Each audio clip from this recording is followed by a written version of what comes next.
warahmatullahi wabarakatuh. Perkenalkan, nama saya Dwi Zira Putri dengan NIM 2314070276. Di video ini saya akan menjelaskan tentang materi Perang Salib dan pengaruhnya untuk memenuhi tugas studi pengantar sejarah peradaban Islam dengan Bapak Dr. Firdaus ST Mamat MAG. Selamat menyaksikan. Yang pertama yaitu sejarah terjadinya Perang Salib.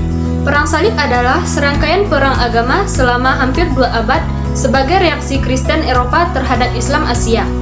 Perang ini terjadi karena sejumlah kota dan tempat suci Kristen diduduki Islam sejak 632 Masehi. Militer Kristen menggunakan Perang Salib sebagai simbol yang menunjukkan bahwa perang ini suci dan bertujuan untuk membebaskan kota suci Baitul Maqdis atau Yerusalem dari orang Islam. Lebon menceritakan bahwa penyerbuan tentara salib yang pertama diikuti oleh suatu penyerbuan besar yang dipimpin oleh pangeran dan raja-raja dari berbagai negara Eropa.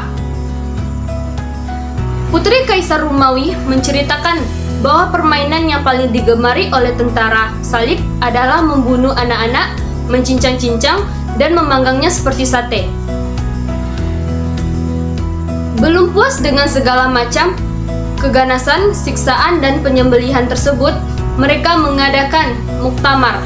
Dalam muktamar tersebut telah diambil kesepakatan untuk memusnahkan seluruh penduduk Baitul Maqdis, termasuk di dalamnya seluruh kaum muslimin, tidak mengecualikan kaum wanita, anak-anak, maupun orang tua.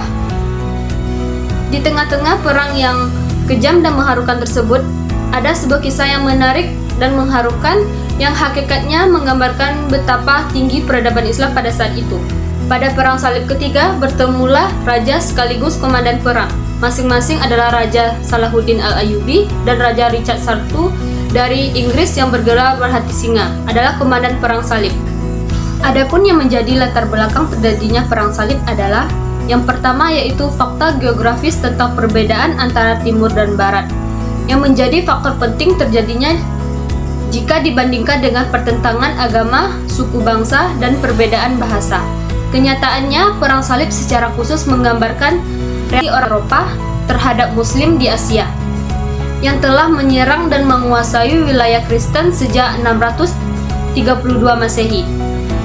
Yang kedua yaitu kecenderungan hidup nomaden dan militeristik suku-suku Teutonik Jerman yang telah mengubah peta Eropa sejak mereka memasuki babak sejarah dan perusakan makam suci milik gereja, tempat ziarah ribuan orang Eropa yang kunci-kuncinya telah diserahkan kepada Charlemagne dengan berkah dari Uskup Yerusalem oleh Al-Hakim. Yang ketiga yaitu permohonan Kaisar Alexius Komnenos kepada Paus Urban II pada tahun 1095 untuk membantunya, karena kekuasaan di Asia telah diserang oleh Bani Saljuk di sepanjang pesisir Marmora. Serangan umat Islam tersebut mengancam kekuasaan Konstantinopel. Paus memandang permohonan itu sebagai kesempatan untuk menyatukan kembali gereja Yunani dan gereja Roma yang sejak tahun 1009 hingga 1054 yang mengalami perpecahan. Yang keempat yaitu pada tanggal 26 November tahun 1095, Urbane menyampaikan pidatonya di Kelmar,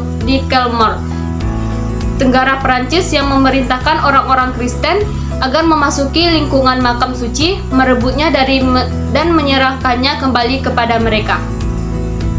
Selanjutnya yaitu periodisasi Perang Salib.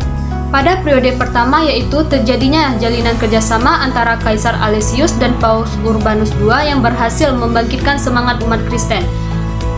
Yang kedua, pada periode kedua, terjadinya kejatuhan Edessa yang menimbulkan berbagai ketegangan di seluruh Eropa.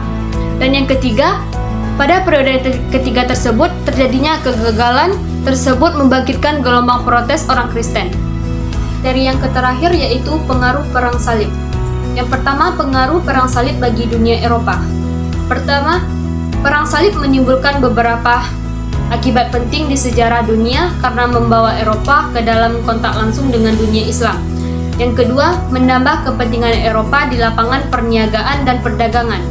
Dan yang ketiga, pada saat yang sama kehadiran Barat telah mempengaruhi dunia Islam. Yang kedua, pengaruh perang salib bagi dunia Islam. Yang pertama, dunia Islam mengalami kemunduran dalam segala bidang kehidupan, contohnya seperti krisisnya keagamaan, politik kenegaraan, sosial. Kejadian tersebut menimpa dunia Islam seakan-akan tidak kunjung berhenti, baik yang ada di Andalusia, Baghdad, Yerusalem, dan negara Islam lainnya. Gejala deklinasi dunia Islam di Andalusia dimulai sekitar abad ke-11, yang ditandai dengan perebutan kembali kota Toledo atau Spanyol oleh Raja Alfonso VI dari Leon dan Castilla pada tahun 1085. Sementara di belahan timur yang ditandai dengan perebutan kekuasaan Abbasiyah oleh Turki pada tahun 1055.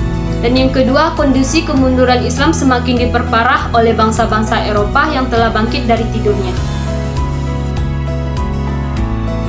Baiklah, mungkin sekian yang dapat saya jelaskan. Kalau ada salah penyampaian kata atau penyebutan nama, saya mohon maaf. Assalamualaikum warahmatullahi wabarakatuh. See you.